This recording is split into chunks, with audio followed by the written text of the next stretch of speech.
BRS పరిస్థితి అయోమయంలో పడింది. పార్టీలో ఉండేదెవరో వీడేవారెవరో అంతుచిక్కడం లేదు. వరుసగా శాఖల మీద శాఖలు తగులుతున్నాయి.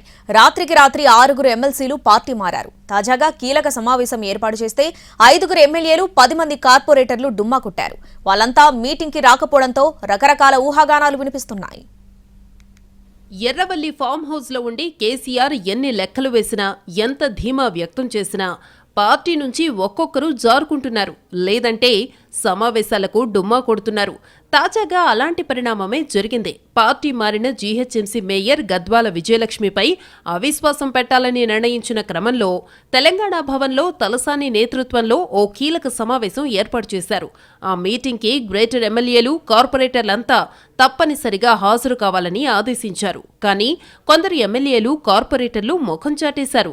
ఎమ్మెల్యేలు బండారు లక్ష్మారెడ్డి, మర్రి రాజశేఖర్ రెడ్డి, అరికెపూడి గాంధీ, మాధవరం కృష్ణారావు, వివేకానంద గౌడ్ మీటింగ్కు రాలేదు. వారితో పాటు 10 మంది కార్పొరేటర్లు కూడా హాజరు కాలేదు. వాళ్లు డుమ్మా కొట్టడం పార్టీలో చర్చనీయాంశమైంది.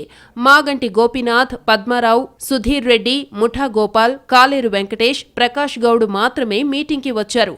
డుమ్మా కొట్టిన వారంతా పార్టీ మారుతున్నారా అనే అనుమానాలు వ్యక్తమవుతున్నాయి.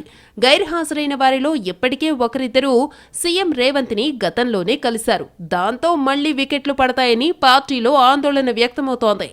ఇదిలా ఉండగా బీఆర్ఎస్ కు చెందిన 6 ఎమ్మెల్సీలు పార్టీ మారారు. అర్ధరాత్రి దీపదాస్ మున్షీ సమక్షంలో కాంగ్రెస్ లో చేరారు. బస్వరాజు సారయ్య, భాను ప్రసాదరావు, దండే విఠల్, యగ్గే మల్లేశం, ప్రభాకర్ రావు, బుగ్గారపు దయానంద్ కాంగ్రెస్ కండువా కప్పుకున్నారు. దీంతో శాసనమండలిలో కాంగ్రెస్ పార్టీ బలం 12కి పెరిగింది. ఇప్పటి వరకు 6 ఎమ్మెల్యేలు, 6 ఎమ్మెల్సీలు బీఆర్ఎస్ నుంచి కాంగ్రెస్ కి మారారు.